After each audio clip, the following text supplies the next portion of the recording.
what I love about Polish community, not Polish media, not Polish media, that's different. Yeah. Polish community, that we try to stay together.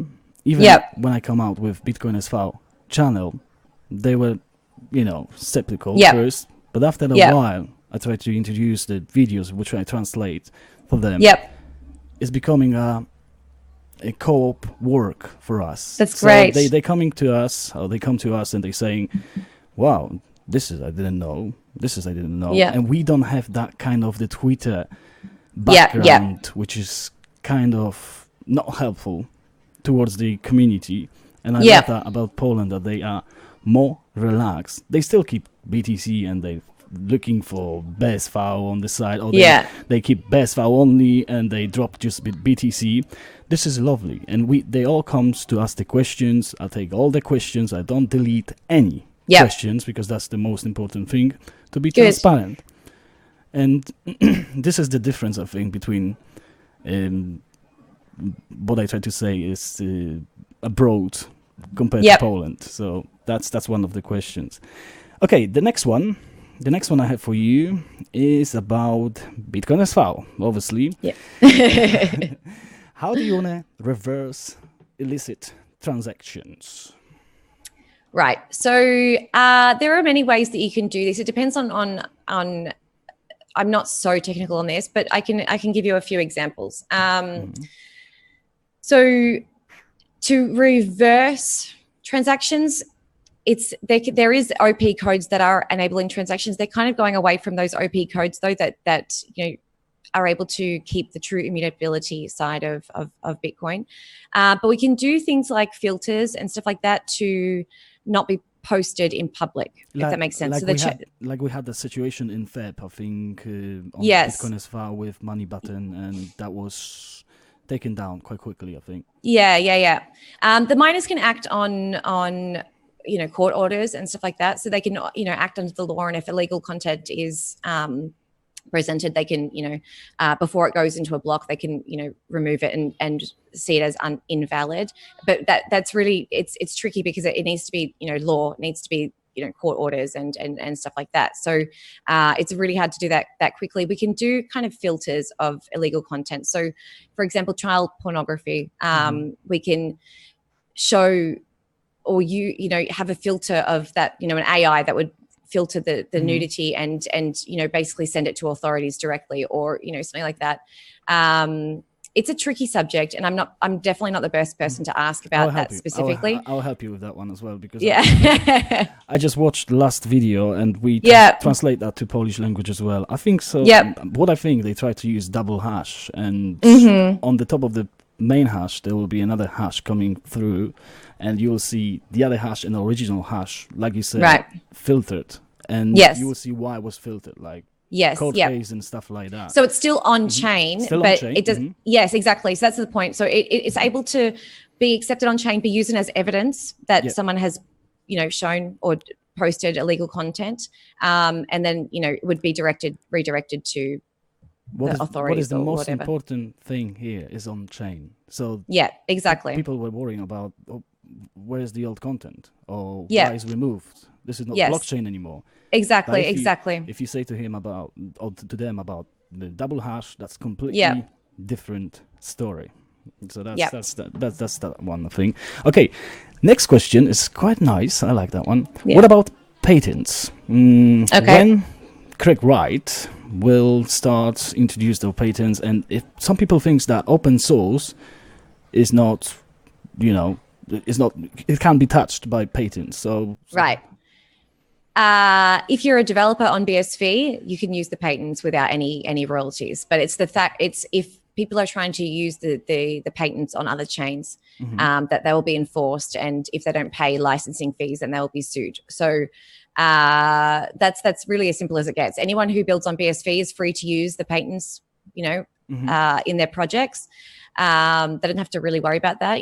What Craig is trying to do is to build the BSV infrastructure. So anything that he's patented that is going to be used on BSV is not an issue. It's just the other chains. That's That's a nice answer, to be honest. That's what I think. Another one. I've got three here. So it's about Binance. You love that. You love that exchange. My favorite. Yeah, I saw that on Twitter. So could you actually tell us a bit about the exchanges which we might have problems in the futures if we use them? Is the Binance there, or do you have other things? There are a lot. Basically, any exchange that doesn't enforce KYC is a big issue. Big problem. Any exchange that is directly involved with Tether is also going to be, if they don't have any other ability to any other kind of, regulated or auditable stablecoin, then that will be an issue. But you're the main big ones is going to be Binance and Bitfinex. But basically, as soon as Bitfinex goes down, and it will, because they're basically just a massive money laundering exchange. There is no other way to put it. They're just there for money laundering purposes and scamming everyone. It's great. They're an awesome exchange. But basically, once Binance and Bitfinex are gone, it's going to be the end of this crypto space. It's going to be the end of altcoins and shitcoins, because by that stage, there's not going to be much left. And Tether being removed from the question will ruin everything. Yeah, and in a good way.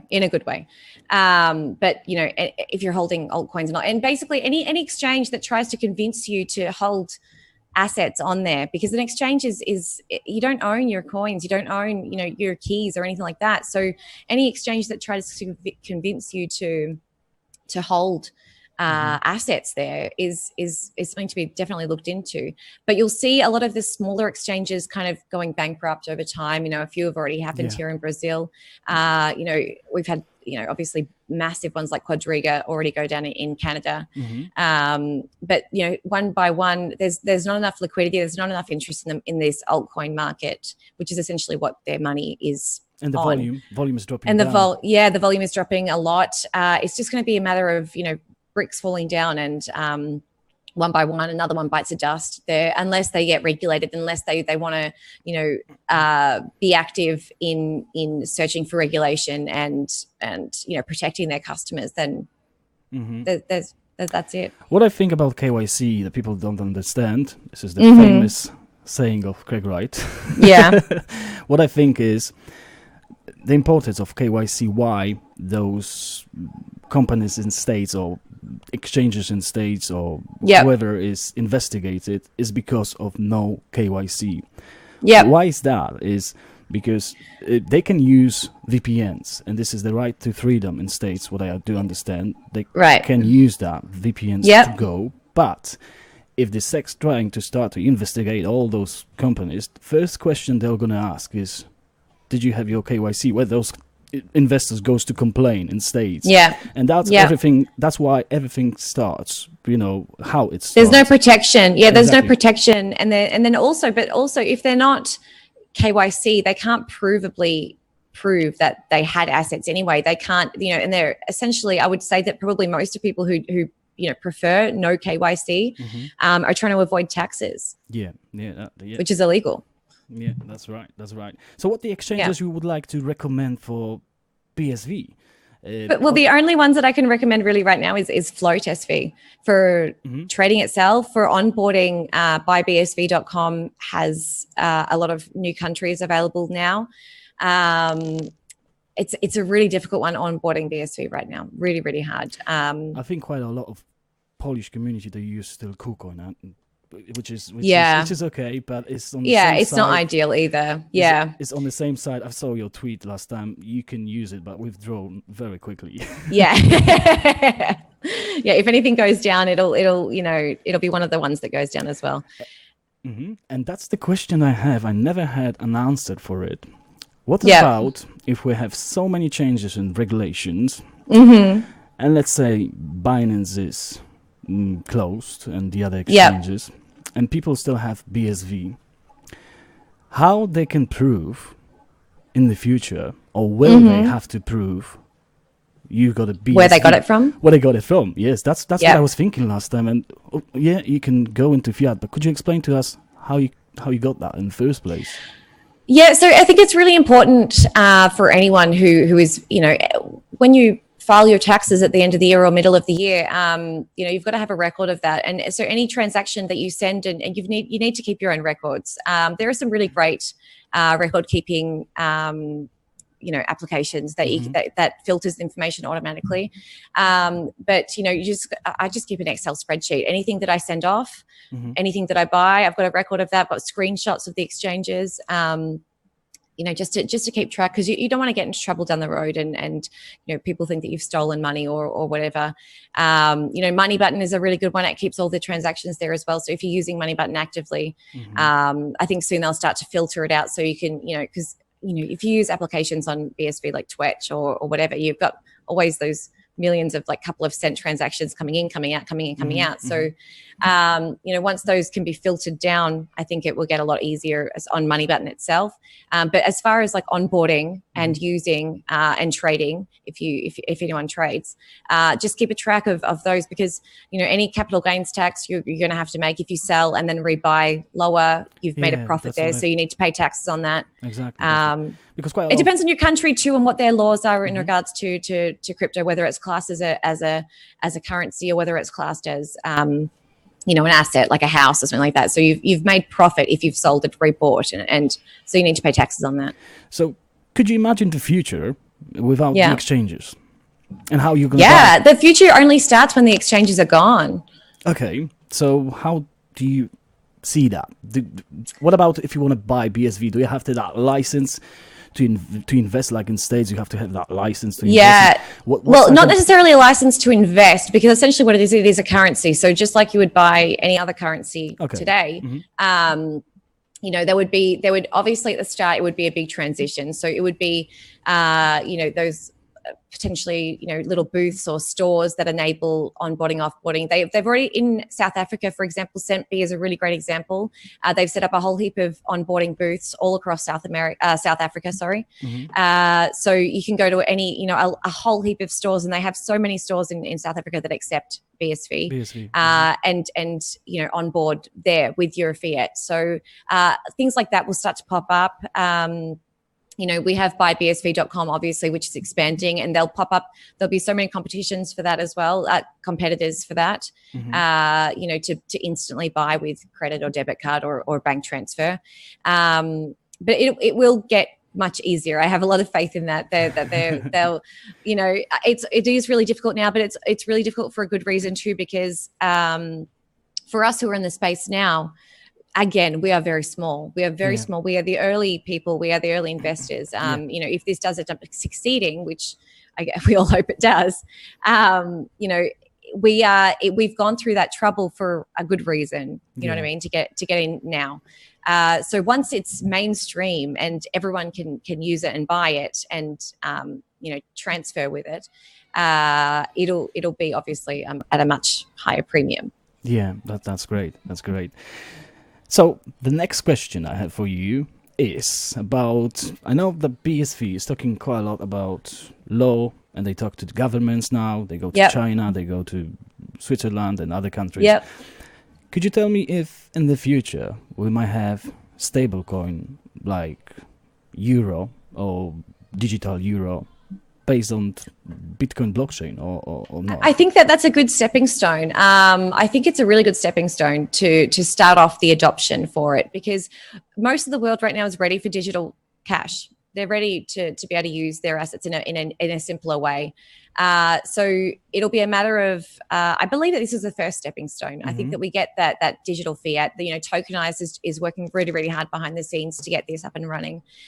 China, I get so many messages from Chinese people, you know, asking me, you know, is BSV ready? Like, when are we, because they already use digital cash. They use, you know, Alipay or WeBlock Pay or whatever, WePay, whatever it's called, on their phones. They don't have any credit cards or cash with them anymore. They use everything digitally. So the world is really ready for, you know, a frictionless, fast digital asset. And what I think what will happen is it'll start to show some flaws in those digital assets too, in fiat, because essentially what it will be is it'll be just an audited tokenized version of fiat, where they'll hold the notes or whatever, but it doesn't stop the countries from printing notes or, continuing to run in very inflationary way. So it'll be really, really obvious that as Bitcoin's buying power increases, just imagining that it does succeed, which of course we all hope it does.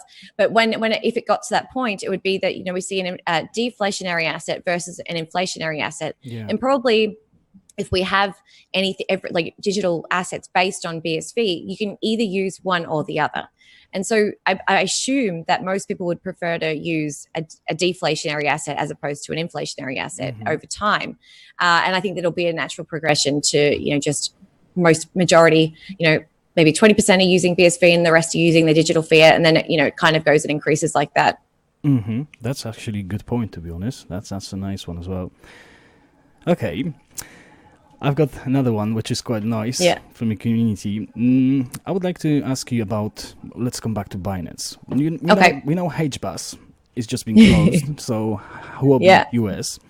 What about Binance US? We can expect that one next, or how do you feel about that one?